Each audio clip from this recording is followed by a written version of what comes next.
You know what nobody wants to talk about? The fact that sometimes God doesn't just add people to your life, sometimes He removes them. And I'm not talking about natural drifting apart or someone moving to another city.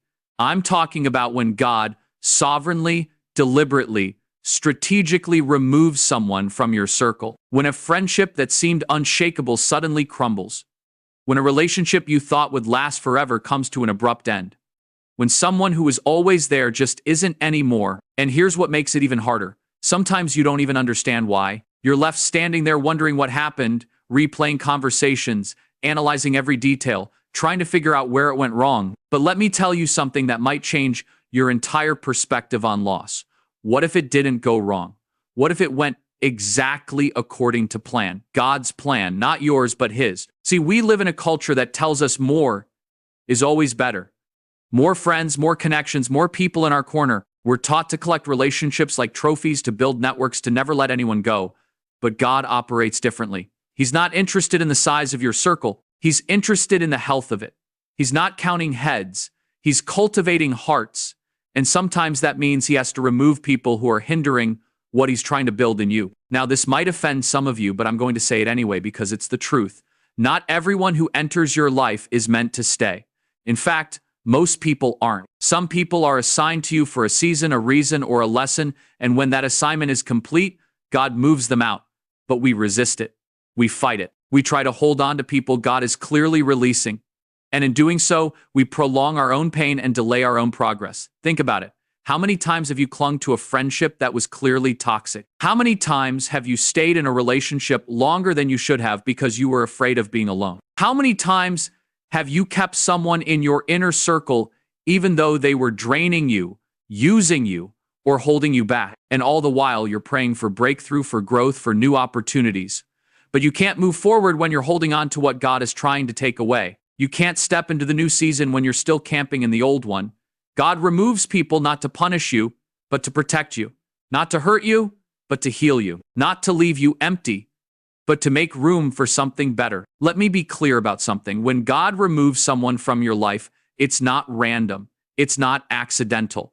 And it's definitely not a mistake. God doesn't do anything by accident. Every removal is intentional. Every ending has a purpose. And if you're going through a season right now where people are walking away, where relationships are falling apart, where your circle is getting smaller, I want you to hear this.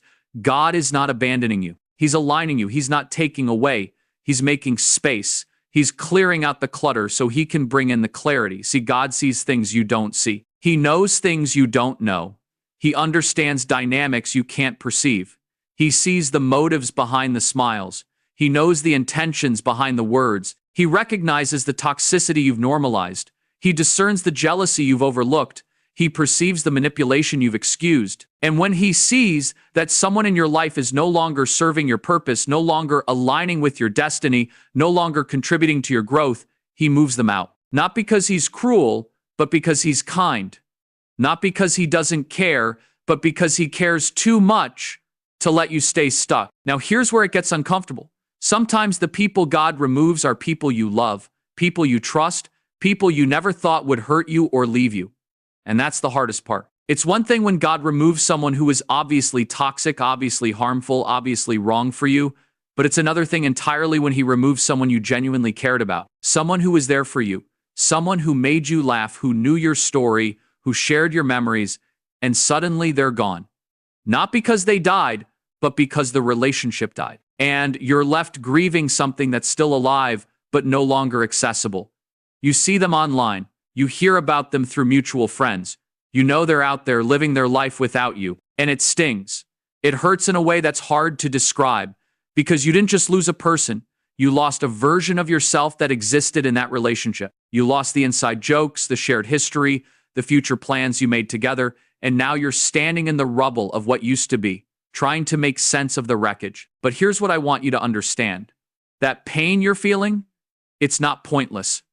That loss you're experiencing, it's not meaningless. God is doing something in you through that removal that couldn't have been done any other way. He's teaching you lessons you wouldn't have learned if they stayed. He's revealing truths you wouldn't have seen if the relationship continued. He's strengthening muscles in your soul that only get developed through loss. Think about a tree. When a gardener prunes a tree, it looks brutal. Branches that were full of life get cut off. Limbs that were flourishing get removed. And if that tree could feel, it would probably wonder why. Why are you cutting me? Why are you taking away parts of me that were growing? But the gardener knows something the tree doesn't. Those branches were taking resources that need to go somewhere else. Those limbs were blocking sunlight from reaching other parts of the tree. And if they're not removed, the tree will never reach its full potential. That's what God is doing when He removes people from your life.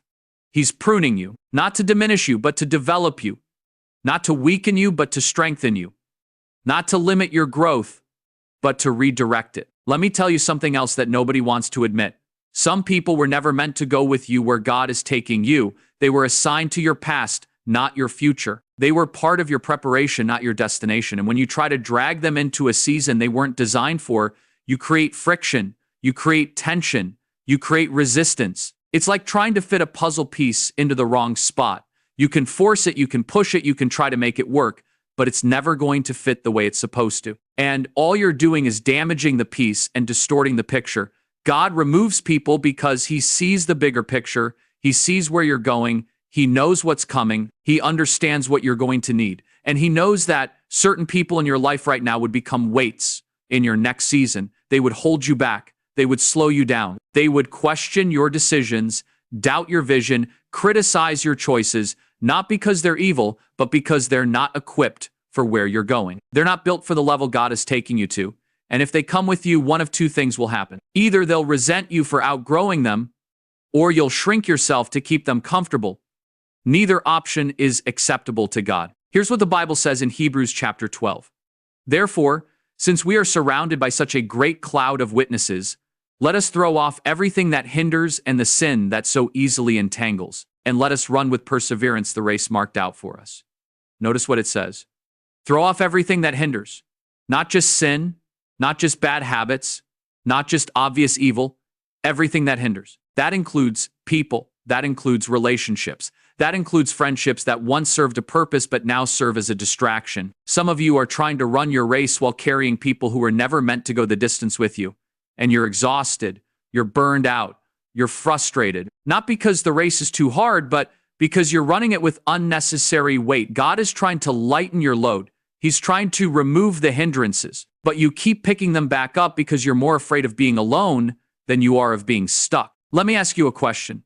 What if the loneliness you're afraid of is actually the solitude you need? What if the emptiness you're running from is actually the space God is creating for something greater?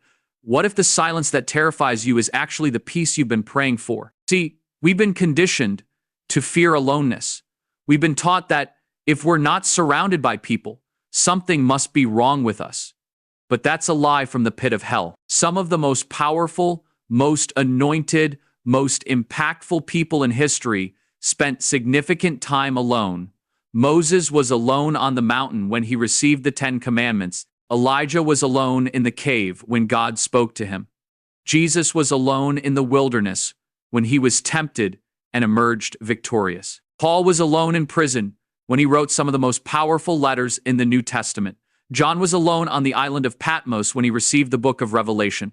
Aloneness is not a curse. It's a crucible.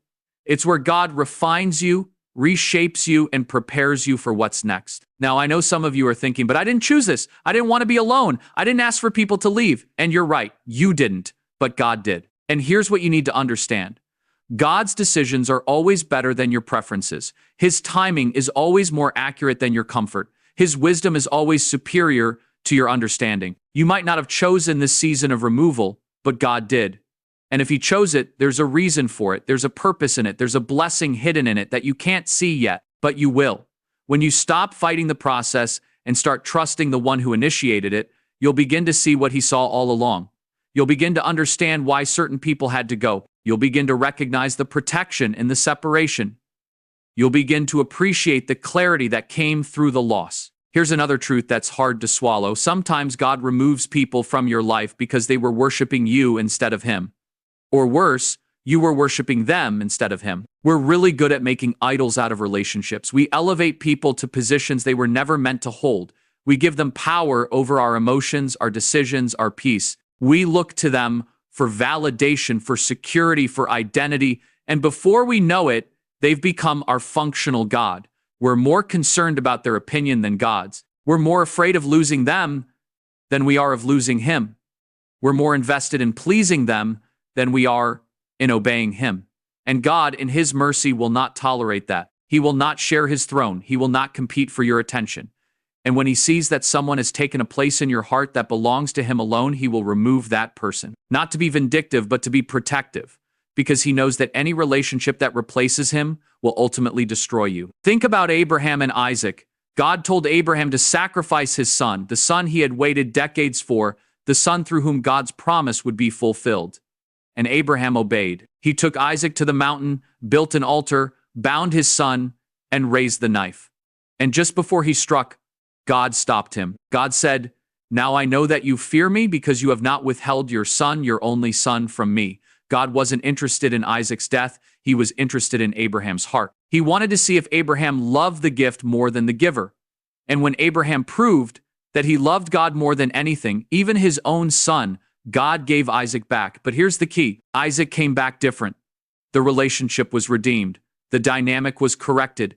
Abraham no longer clung to Isaac as his source of joy. He clung to God. And Isaac was free to be a son instead of an idol. That's what God does when He removes people from your life. He's testing your heart. He's revealing your idols. He's asking you, do you love them more than you love me? And if the answer is yes, He'll take them away until the answer changes. Now let me address something that's crucial.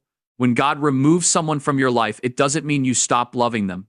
It doesn't mean you wish them harm. It doesn't mean you become bitter or resentful. In fact, one of the signs that God is the one who orchestrated the removal is that you're able to release them with grace. You don't have to drag their name through the mud.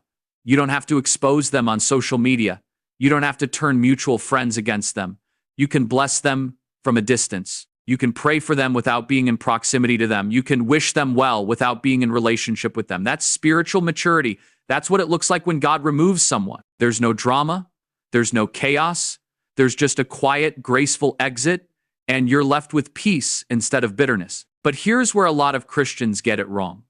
They confuse God's removal with their responsibility to reconcile. They think that because the Bible talks about forgiveness, they have to keep toxic people in their lives. But that's not what the Bible teaches. Forgiveness doesn't require proximity. You can forgive someone and still maintain boundaries. You can release someone from the debt they owe you without giving them access to your life again. Romans 12 says, if it is possible, as far as it depends on you, live at peace with everyone. Notice the qualifier. If it is possible. Paul understood that not every relationship can be reconciled. Not every bridge can be rebuilt. Not every connection can be restored. And sometimes the most peaceful thing you can do is accept the ending and move forward. Let me give you some signs that God is the one removing someone from your life. First, there's a consistent pattern of toxicity that doesn't change despite your prayers, your efforts, and your attempts to make it work. Second, the relationship drains you more than it fills you. You feel exhausted, anxious, or stressed every time you interact with them. Third, they consistently violate your boundaries or disrespect your values. Fourth, the relationship is one-sided. You're always the one giving, sacrificing, adjusting, while they're always taking, demanding, expecting. Fifth, they celebrate your failures more than your successes. Sixth, they discourage your growth, your dreams, your calling. Seventh, you find yourself compromising your convictions to keep them comfortable. Eighth, the relationship keeps you stuck in your past instead of propelling you toward your future. And finally, you have a deep, unexplainable sense from the Holy Spirit that it's time to let go. If you're experiencing several of these signs, it's not a coincidence. It's confirmation. God is trying to move someone out of your life, and you need to stop resisting it. Here's what happens when you cooperate with God's removals instead of fighting them. First, you experience a peace that surpasses understanding. Even though the loss is painful, there's a deep, settled peace in your spirit that tells you it's the right thing. Second, you start to see things clearly that you couldn't see before. The red flags you ignored become obvious. The manipulation you normalized becomes apparent. The patterns you excused become inexcusable. Third, you begin to attract healthier relationships. When you remove the toxic, you make room for the authentic. When you let go of the wrong people, you create space for the right ones. Fourth, you rediscover yourself. You realize how much of yourself you lost trying to maintain a relationship that God was trying to end. You find your voice again, your confidence again, your joy again. And fifth, you start to see the bigger picture of what God was protecting you from. You begin to understand that the removal wasn't a punishment, it was a rescue. I want to share something with you from the book of Exodus. When the Israelites left Egypt, God didn't take them on the shortest route to the promised land. The Bible says he led them the long way around through the wilderness because the direct route would have taken them through Philistine territory. And God knew they weren't ready for that fight, so he rerouted them. He removed the shortcut. He took away what seemed like the fastest path, and the Israelites didn't understand it. They complained. They questioned. They wanted to go back to Egypt. But God knew that if he took them the direct route, they would have faced an enemy they weren't equipped to defeat, and they would have been destroyed. So he removed the option. He closed that door. He redirected their path, not to delay their destiny, but to ensure they arrive there alive. That's what God does when he removes people from your life. He's redirecting you. He's protecting you from battles you're not ready for. He's saving you from relationships that would have destroyed you. He sees what you can't see. He knows what you don't know, and he's rerouting you for your own good. So what do you do when God removes someone from your life? First, you trust him. You stop trying to figure out every detail and you rest in his sovereignty. Second, you grieve the loss. It's okay to be sad. It's okay to miss them. It's okay to feel the weight of what's gone. But don't let grief turn into bitterness. Don't let sadness turn into resentment. Feel it, process it, and then release it to God. Third, you resist the urge to go back. Don't text them when you're lonely. Don't reach out when you're emotional. Don't try to revive what God has killed. Let the dead stay dead. Fourth, you focus on your healing. Use this season to work on yourself, to address your wounds, to break unhealthy patterns. God is giving you space to grow. Don't waste it by obsessing over what you lost. And finally, you prepare for what's next. Because when God removes something, it's always to make room for something better. Let me close with this. The people God removes from your life are not your greatest loss. They're your greatest deliverance. What feels like rejection is actually redirection. What looks like a closed door is actually a protected boundary. What seems like loneliness is actually preparation for a deeper level of purpose. God is not taking away. He's setting you up. He's not leaving you empty. He's making you ready. And one day, you're going to look back on this season of removal and you're going to thank God that he loved you enough to take away what you thought you needed so he could give you what you actually deserve. You're going to see that the people who left made room for the people who were supposed to stay. You're going to understand that the endings you mourned were the beginnings you needed. You're going to recognize that God's no was actually his protection, and you're going to be grateful, not bitter, relieved, not resentful, free, not forsaken. So stop begging God to bring back what he deliberately removed. Stop clinging to people he's clearly releasing. Stop mourning losses that are actually blessings in disguise. Trust the process. Trust his timing. Trust his wisdom. And trust that the God who knows the end from the beginning knows exactly what he's doing in your life. The removal is not the end of your story. It's the beginning of your breakthrough.